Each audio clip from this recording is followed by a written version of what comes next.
Aby té smůly nebylo náhodou málo, tak se ocitl letenský klub pouze v předkole poháru UEFA a los mu navíc určil pravděpodobně nejtěžšího možného soupeře, turecký Galatasaray Istanbul.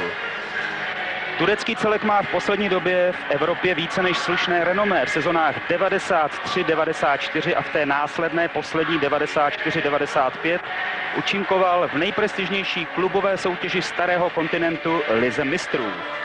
Já teď poprosím režii, abychom se společně podívali na fragmenty loňského působení obou dnešních soupeřů v evropských pohárech. My už se raději budeme věnovat dnešnímu zápasu. Vidíte, že atmosféra v Ochozech nově zrekonstruovaného letenského stadionu je zatím velice příjemná i optimistická. A já myslím, že je ten správný čas, abychom si prohlédli sestavy obou dnešních soupeřů. Hosté mají samozřejmě přednost.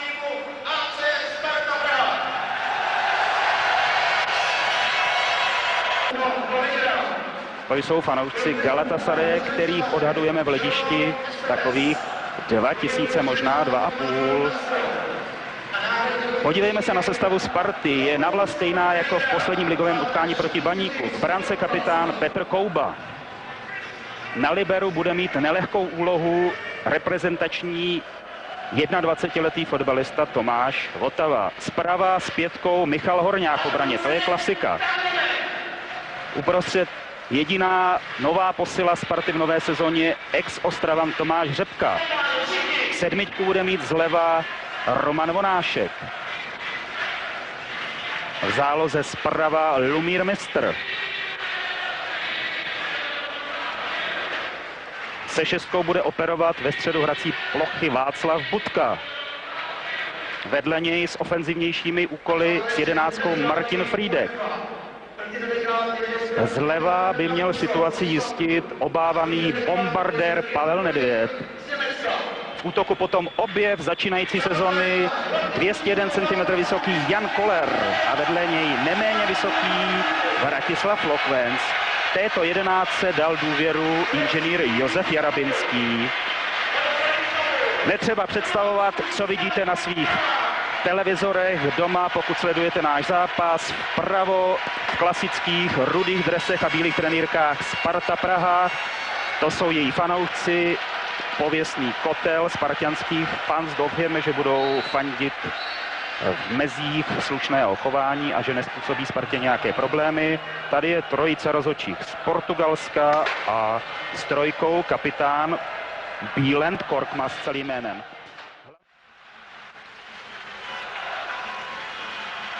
Věřte nebo nevěřte, sledujete nejstaršího muže základní sestavy Sparty, 27letého Romana Vonáška. Tak mladý a stále perspektivní tým má Sparta. Řepka byl hodně drzý, vyšlo to. Václav Budka, výtečná narážečka, Lokvenc. První gólovou šanci zmařil Gur Bekir.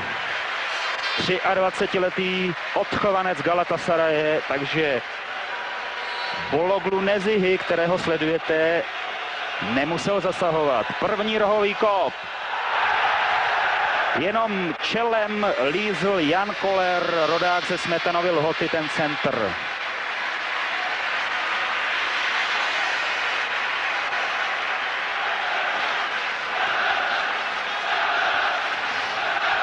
Začátek je velice optimistický, samozřejmě dokonce daleko. Já jenom věřím, že nebude mít pravdu Green Sounds, který prý po návratu z pozorování ligy Sparty s Českými Budějovicemi prohlásil v Turecku, že s takovým týmem, jakým je Sparta, prý Galatasaray nemůže prohrát.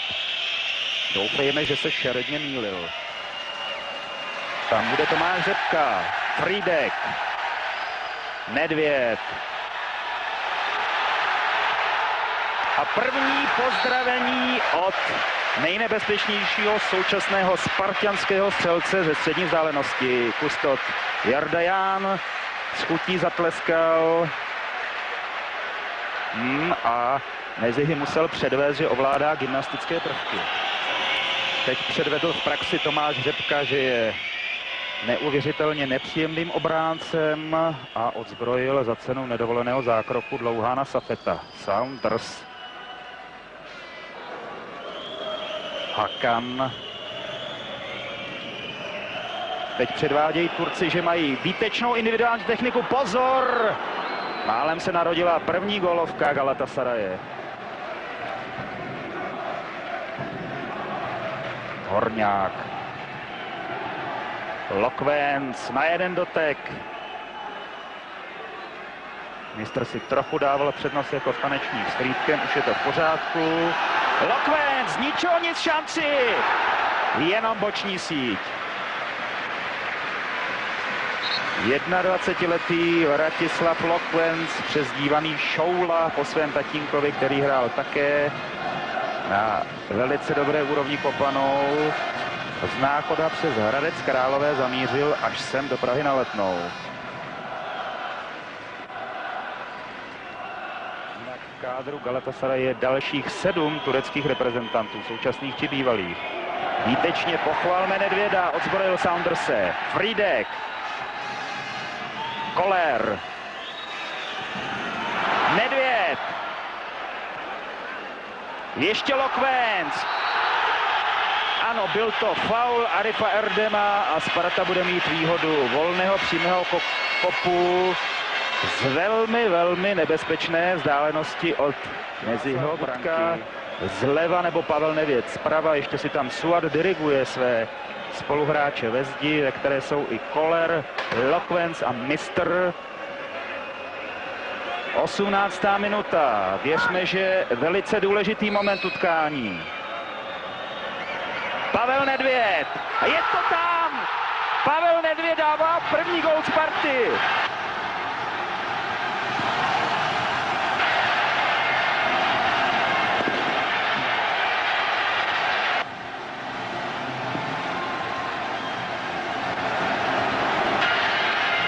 Tak, jako bych to přivolal, Pavel Nedvěd sice nestřílel panenkovským obloučkem, nicméně našel tu správnou skulinu ve zdi.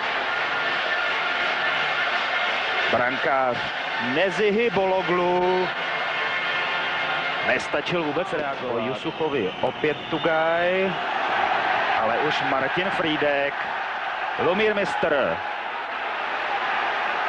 výtečně postupuje.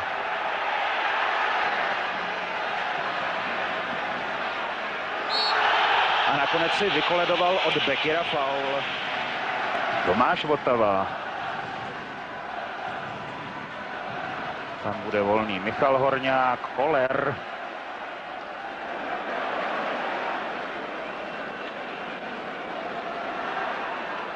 Lokvénc, Mistr. Vonášek, Frýdek. Stále Martin Frýdek. Hodně si dovolil, nebylo to efektivní, ještě Lumír Mistr. Hledal koho jiného než Kollera, Tomáš Řepka, Koller, Vratislav Lokvénc 2-0. 23. minuta a Sparta vede nad Galatasarajem 2-0. Tak to je naprosto nečekaný úvod. Možná i ti největší optimisté netušili, že po čtvrtině zápasu Sparta povede nad velice zkušeným, mezinárodně ostříleným soupeřem z Turecka 2-0. Koller ideálně uvolnil svého spoluhráče basketbalové výšky Vratislava Lokvence a ten dal jesličky nešťastnému Nezihimu. Tak to je úvod jako zvon. Věřme, že Sparta v tomto stylu bude pokračovat i nadále. Jako kivadlo působící na levé straně Hakan. Safet, to by mohlo být nebezpečné. Hakan. Jestli se nepletu, první střela tureckého týmu mezi tyče Koubovy branky. Dají nakrátko Hakanovi. Bílent. Arif. Tam se řítí Frýdek, zezadu podporovaný Vonáškem. Mistr s Budkou přibíhají na pomoc. To je nadějně rozehrané, Václav Budka! Jenom předložil míč před kopačky Barryho Venisona a v hledišti to zahučilo zklamáním. Pozor na Suata. Teď je to jak na přesýpacích hodinách. Kontrabreak byl zbržděný, ale Safet, to je nebezpečné, Safet!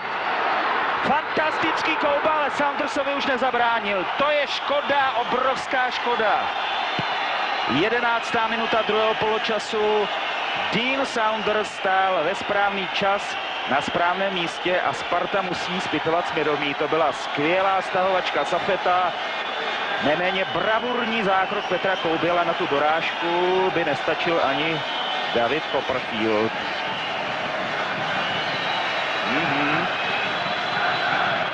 Nedá se nic dělat. Sparta musí zvednout hlavu a pokusit se opět vybojovat dvougólový.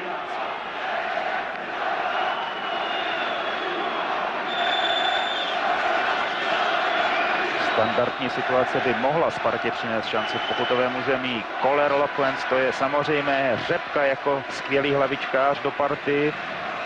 Vzadu číhá i Michal Horňák.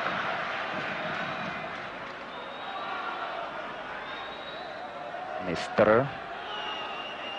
Zatím to zvládl. Stále Lumír Mistr.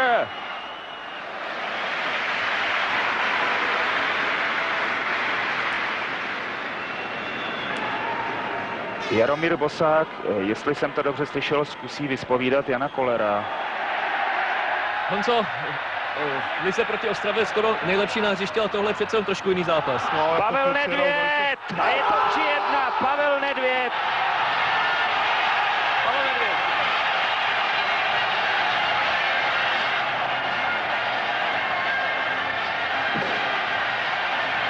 Velice důležitý moment utkání, vidíte jásajícího prezidenta Sparty Macha.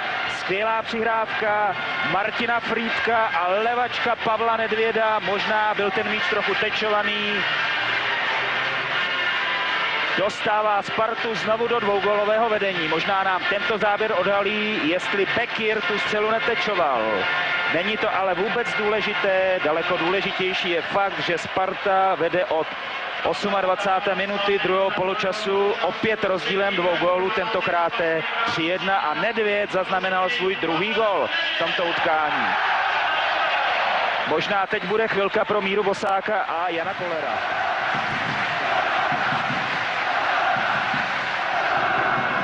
Horst Siegl!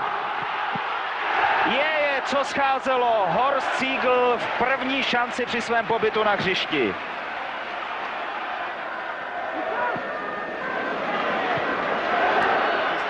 Situace Pavla Nedvěda. Horst Siegl byl v šanci.